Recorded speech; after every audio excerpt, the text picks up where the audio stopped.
Hey there, Jasper fans. Thank you so much for tuning in to the Jasper Sports Network. I'm Connor Giblin, and now joined by the head coach of Manhattan men's soccer, celebrating their 50th anniversary this year, Jordan Scott. Jordan, thank you so much for joining me. No problem, thank you. I'm sure it's going to be a special event celebration coming up on Saturday, September 30th. Before we talk a little bit about that celebration, just recapping 50 years. I mean, you've been here for 8 years at Manhattan now. How special is this anniversary? I think when we first started the idea, almost 8-9 months ago, talking to some alumni, really every phone call, every email, every meeting, every correspondence has somewhat led to this excitement. I think what I never realized, even having been here and worked hard with the alumni, was that in order to honor everybody, we've had to go really into the archives, and we've really had to connect with people all the way back into when it was a club team, and then it moved into an actual varsity sport. Right. You know, we've got people who are coming from the '67 team, first ever, who are going to be here. We've got coaches from all the different generations, and we've just had this real tumbleweed effect where everyone sort of jumped on and it keeps going, and now we're looking at, you know, hosting over 150 people at the event. It's going to be a really special moment for everybody. You've had your own experiences with the program, and we'll talk about that in just a little bit. But when you talk to all of these alumni, like you've mentioned, from many different generations of Manhattan men's soccer, and you hear from them what the program meant to them, what does that mean to you? I think it's greater than the sport. I think that's the thing, that the message that's really came to me is that it's about the people. It's about the experience they had, the teammates, the friends, the lifelong moments, the things that you can refer back to 20, 30, 40, 50 years down the line. It's those things that just make this whole thing special. You know, listening to the stories of the wooden crossbar, and listening to the stories of the vans running up and down the hills with no gas, and it just makes you think what it was like back then. The fun that they had when they were there is similar to the fun we're having now. It's just in a different generation. And what's going to be really interesting is actually to spend some time together to reflect and also analyze how far we've really came as a school, as a department, as a program, as people. It's going to be really great to look into the crowd and see so many success stories away from the sport, more about life. So let me ask you then, what does Manhattan men's soccer mean to you? I would regard it as a pathway to life. You know, I've always looked at the program greater than the sport. I've always said that for years. It's about more than wins, losses, and ties.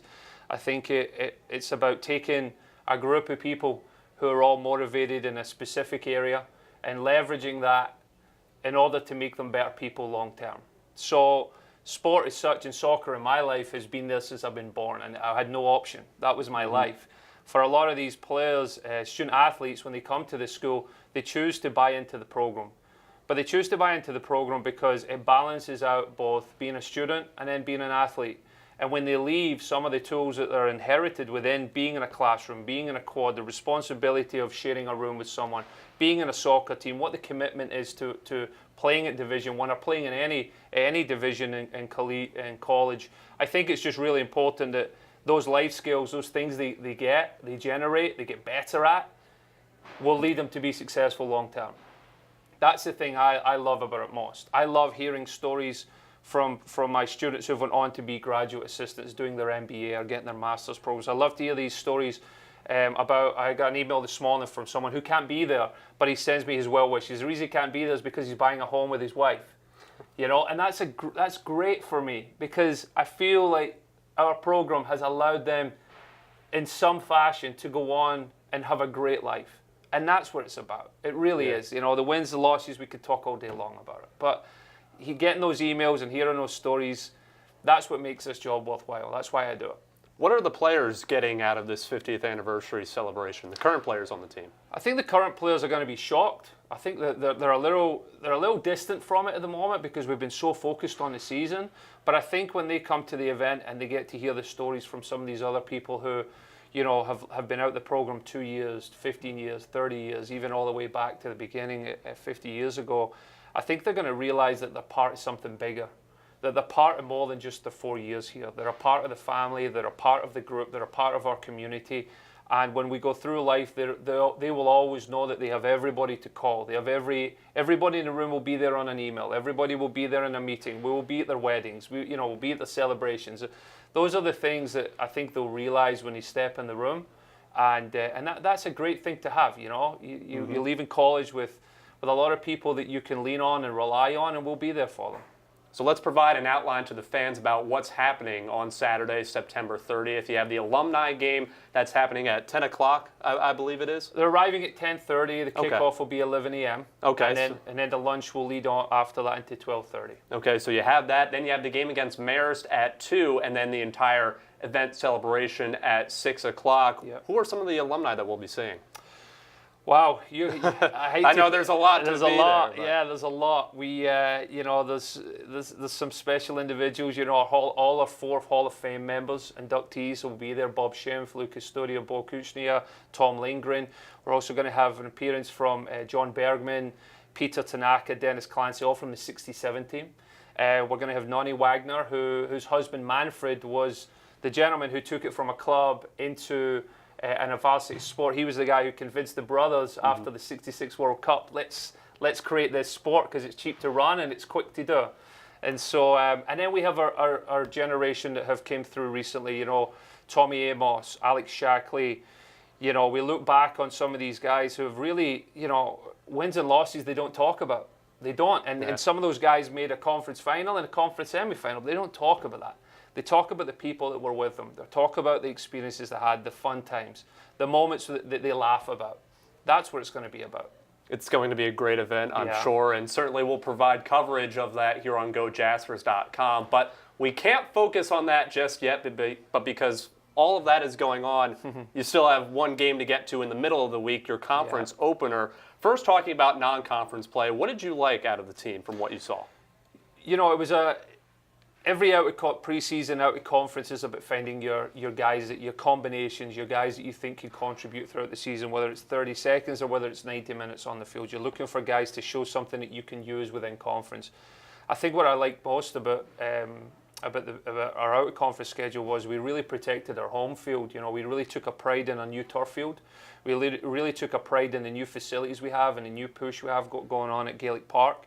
And when we went on the road, we were tough at St. Joe's, and I think we learned some lessons at Fordham and at FDU as well. So I think that the matchup, the competition level, we had some success, we had some goals, we had some losses, we had some setbacks, but I think it all has sort of garnered into this week. I think it's going to be an extremely competitive season, like it always is in the MAC. You just don't know, people are up and down, it's crazy.